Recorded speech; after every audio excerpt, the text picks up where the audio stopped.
Bonjour à tous. Vous savez, j'ai passé plus de 20 ans de ma vie à m'occuper de poules et croyez-moi, j'ai fait toutes les erreurs possibles avant de comprendre vraiment ce qui fonctionne et ce qui ne fonctionne pas. Aujourd'hui, je vais partager avec vous quelque chose de vraiment important, quelque chose que j'aurais aimé savoir dès le début de mon aventure avec mes poulaillers. On va parler de ces aliments qui semblent inoffensifs, que beaucoup de gens donnent à leurs poules sans même réaliser les dégâts qu'ils causent. Ces aliments qui, jour après jour, font rétrécir vos œufs jusqu'à ce que vous vous demandiez pourquoi vos poules ne produisent plus comme avant. Alors si vous voulez des œufs magnifiques, gros et en bonne santé, restez avec moi jusqu'à la fin de cette vidéo. Et n'oubliez pas de laisser un petit like si vous appréciez ce genre de conseils pratiques et abonnez-vous à la chaîne pour ne manquer aucun de mes secrets d'élevage. Croyez-moi, ce que je vais vous révéler aujourd'hui pourrait complètement transformer la qualité de vos œufs. Alors commençons par le commencement. Quand j'ai démarré mon premier poulailler, j'étais comme beaucoup d'entre vous, plein d'enthousiasme et de bonnes intentions. Je pensais que donner à manger à mes poules, c'était simple. Des restes de cuisine, un peu de graines, de l'eau fraîche, et voilà. Mais au fil des mois, j'ai remarqué quelque chose d'étrange. Mes œufs devenaient de plus en plus petits. Au début, je me suis dit que c'était normal, que peut-être mes poules vieillissaient ou que c'était la saison. Mais non, c'était bien plus que ça. La vérité, c'est que l'alimentation de vos poules est directement liée à la taille et à la qualité de leurs œufs. Chaque bouchée qu'elles avalent a un impact. Et certains aliments, même s'ils semblent bons ou que vos poules les adorent, sont en réalité de véritables saboteurs de production. Ils perturbent leur métabolisme, déséquilibrent leur apport nutritionnel et au final, vos œufs en pètent le prix. Parlons du pain d'abord. Oh, le pain! C'est probablement l'aliment que je vois le plus souvent dans les poulaillers amateurs. Les gens se disent « J'ai du vieux pain, plutôt que de le jeter, je vais le donner aux poules ». Je comprends totalement cette logique, j'ai fait pareil pendant des années. Mais laissez-moi vous expliquer pourquoi c'est une terrible idée si vous voulez des œufs de bonne taille. Le pain, surtout le pain blanc, c'est essentiellement des glucides vides. Il remplit l'estomac de vos poules sans leur apporter les nutriments essentiels dont elles ont besoin pour produire des œufs de qualité. Imaginez que vous ne mangiez que du pain toute la journée. Vous vous sentiriez rassasié, certes, mais votre corps manquerait cruellement de protéines, de vitamines, de minéraux. C'est exactement ce qui se passe avec vos poules. Quand une poule mange beaucoup de pain, elle se sent pleine et elle ne va pas chercher à manger d'autres aliments plus nutritifs. Résultat, elle n'obtient pas assez de protéines pour former l'albumine de l'œuf, pas assez de calcium pour la coquille, pas assez de nutriments pour maintenir la taille normale de ses œufs. J'ai vu des poulaillers où les propriétaires donnaient du pain matin et soir et leurs œufs étaient minuscules, presque de la taille d'œufs de caille, alors qu'ils avaient des poules de race moyenne. Et ce n'est pas tout. Le pain moisi, que certains pensent être acceptable, contient des mycotoxines qui peuvent être dangereuses pour les poules. Ces toxines affectent leur système digestif et leur capacité à absorber les nutriments. Donc même si elles mangent d'autres choses, elles ne les digèrent pas correctement. Passons maintenant aux pâtes et au riz. Même problème fondamental que le pain.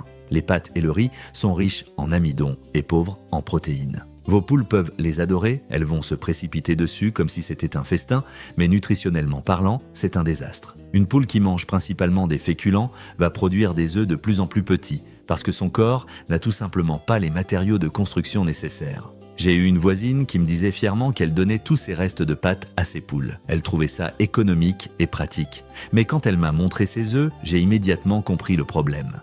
Des œufs rachitiques, avec des coquilles fines, et beaucoup plus petits que ce qu'on pourrait attendre de ces poules. Quand elle a arrêté les pâtes et commencé à donner une alimentation plus équilibrée, la différence s'est vue en quelques semaines seulement. Et que dire des pommes de terre crues et leurs épluchures? Voilà un aliment que beaucoup de gens pensent sans danger. Après tout, c'est un légume, non? Mais les pommes de terre crues, et particulièrement leurs épluchures et les parties vertes, contiennent de la solanine. C'est une toxine naturelle qui peut causer de sérieux problèmes chez les poules. Elle affecte leur système nerveux, mais aussi leur capacité à métaboliser les nutriments correctement. J'ai appris cette leçon à mes dépens. Un printemps, j'ai eu un surplus d'épluchures de pommes de terre et je les ai données généreusement à mes poules pendant plusieurs semaines. Non seulement mes œufs sont devenus plus petits, mais en plus, certaines de mes poules ont commencé à montrer des signes de léthargie. Elles mangeaient moins de leur alimentation normale parce qu'elles se remplissaient d'épluchures. C'était une double peine, toxicité et malnutrition. Les pommes de terre cuites, en petite quantité et bien refroidies, c'est différent. La cuisson détruit la solanine. Mais même là, elle ne devrait jamais représenter une part importante de l'alimentation de vos poules. Les aliments salés sont un autre grand coupable. Les chips, les crackers salés, les restes de charcuterie, les soupes industrielles très salées. Je vois encore des gens qui donnent ces choses à leurs poules. Le sel en excès est toxique pour les volailles. Leur système rénal n'est pas conçu pour gérer de grandes quantités de sodium. Quand elles consomment trop de sel, elles boivent énormément d'eau, ce qui dilue les nutriments dans leur système et affecte directement la formation des œufs. Une poule déshydratée à cause du sel, même si elle boit beaucoup, ne peut pas produire des œufs de taille normale. J'ai vu des cas où les œufs devenaient non seulement plus petits, mais aussi déformés, avec des coquilles bizarres et irrégulières. Le sel perturbe complètement l'équilibre minéral nécessaire à la ponte, les aliments sucrés et les pâtisseries. Oh là là, celui-ci est délicat parce que les poules adorent le sucré, donnez-leur un vieux gâteau et elles vont se battre pour l'avoir. Mais le sucre, c'est comme de l'énergie vide, ça donne un coup de fouet temporaire mais aucune substance nutritive pour construire un œuf solide et de bonne taille. Le pire, c'est que le sucre peut créer une sorte de dépendance.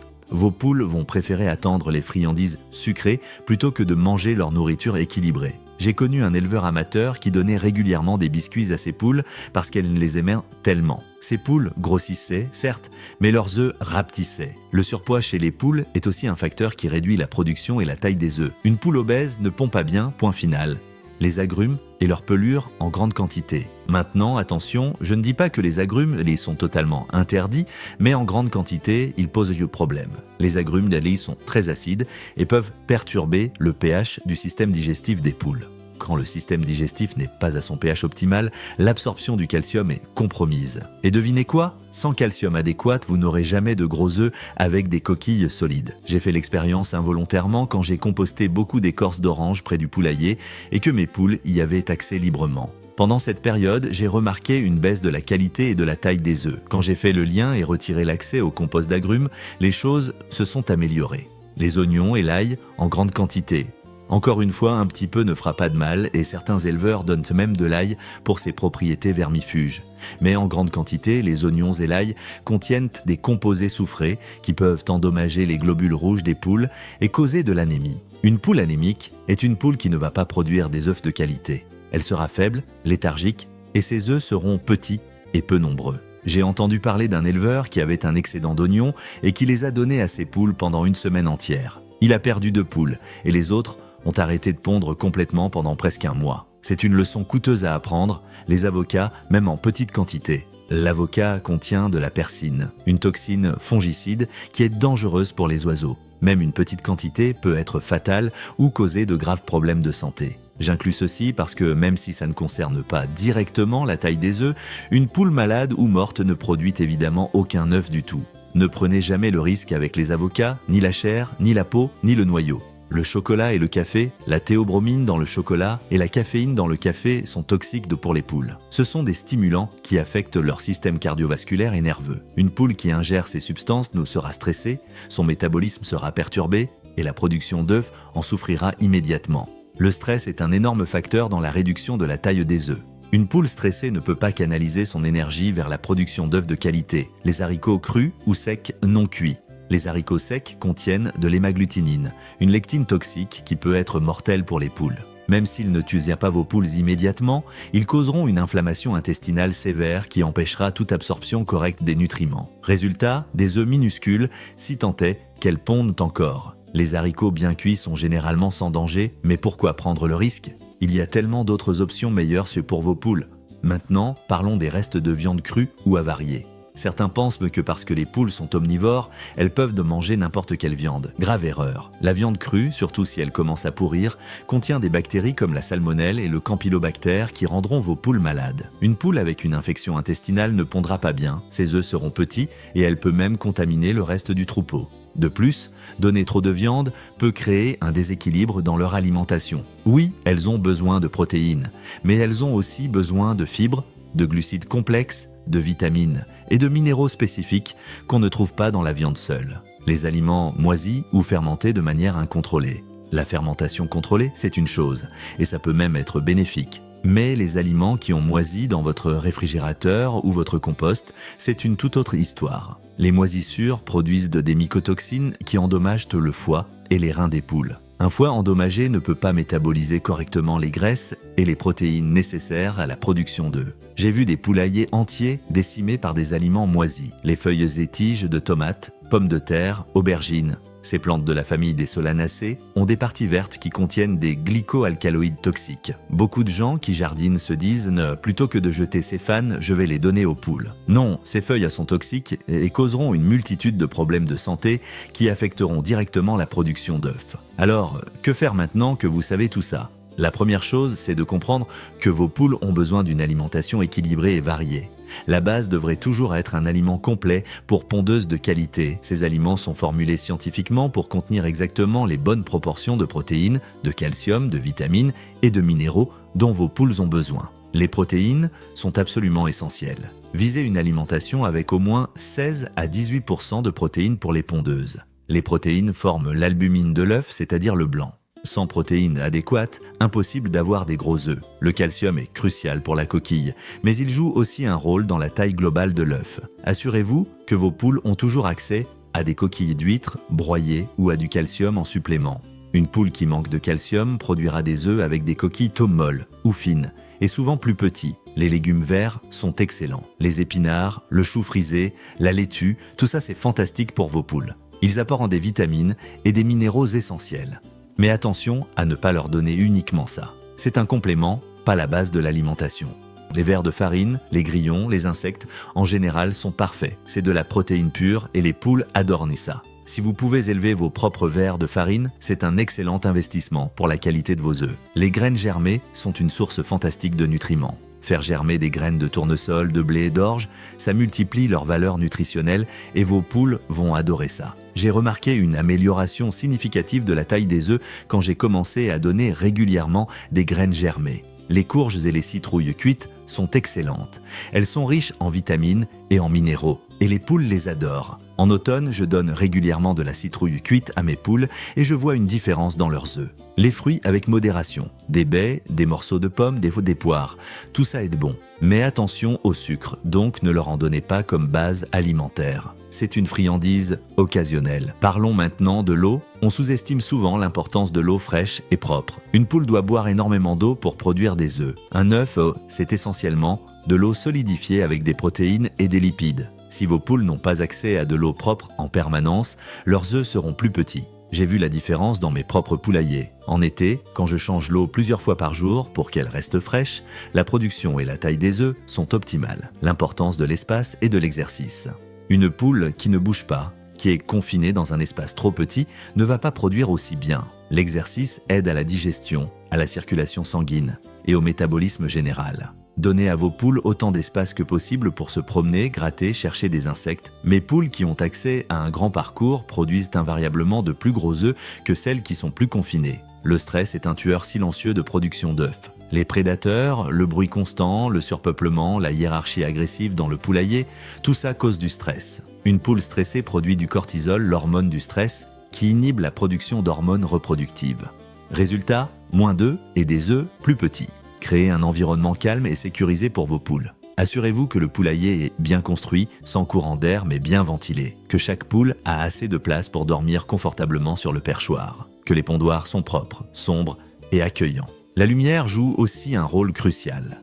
Les poules ont besoin d'environ 14 à 16 heures de lumière par jour pour une production optimale d'œufs. En hiver, quand les jours raccourcissent, beaucoup d'éleveurs remarquent une baisse de production. Vous pouvez ajouter un éclairage artificiel dans le poulailler pour maintenir ces heures de lumière. Mais attention, pas de lumière la nuit.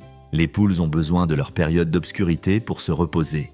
Les vermifuges et la santé générale. Les parasites internes peuvent sérieusement affecter la capacité de vos poules à absorber les nutriments. Même si elles mangent bien, si elles ont des vers intestinaux, ces parasites volent les nutriments. Vermifugez vos poules régulièrement selon un calendrier. J'utilise des vermifuges naturels à base de plantes plusieurs fois par an et je vois une différence notable dans la vigueur de mes poules et la qualité de leurs œufs. L'âge de vos poules compte aussi, soyons réalistes. Une poule jeune, dans sa première ou deuxième année de ponte, produira des œufs plus gros et plus nombreux qu'une poule plus âgée. C'est la nature. Mais même une poule plus âgée peut produire des œufs de bonne taille si elle est bien nourrie et en bonne santé. Ne négligez pas vos poules âgées, elles se méritent les mêmes soins. La race de vos poules fait une différence. Certaines races sont naturellement de meilleures pondeuses avec de plus gros œufs que d'autres. Les Rhode Island Red, les Sussex, les Plymouth Rock, ce sont toutes d'excellentes pondeuses. Si vous voulez maximiser votre production, choisissez des races réputées pour leurs œufs. Mais quelle que soit la race, l'alimentation reste le facteur le plus important que vous pouvez contrôler. Soyez patient et observateur. Quand vous changez l'alimentation de vos poules, ne vous attendez pas à des résultats du jour au lendemain. Il faut généralement quelques semaines pour voir une amélioration dans la taille des œufs. Observez vos poules quotidiennement. Regardez leur fiente, leur comportement, leur apparence générale. Une poule en bonne santé a des yeux brillants, des plumes lustrées et elle est active et curieuse. Gardez un journal. C'est quelque chose que j'aurais aimé faire dès le début. Notez ce que vous donnez à vos poules, combien d'œufs vous collectez chaque jour, leur taille approximative, tout incident de santé. Avec le temps, vous verrez des patterns émerger, vous saurez exactement ce qui fonctionne pour votre troupeau et ce qui ne fonctionne pas. N'ayez pas peur d'ajuster. Chaque troupeau est différent. Ce qui fonctionne pour mes poules peut ne pas fonctionner exactement de la même manière pour les vôtres. Soyez prêts à expérimenter, à ajuster les quantités, à essayer différents types d'aliments. Mais faites-le de manière réfléchie et graduelle. Ne changez jamais radicalement toute l'alimentation d'un coup, ça pourrait choquer le système digestif de vos poules.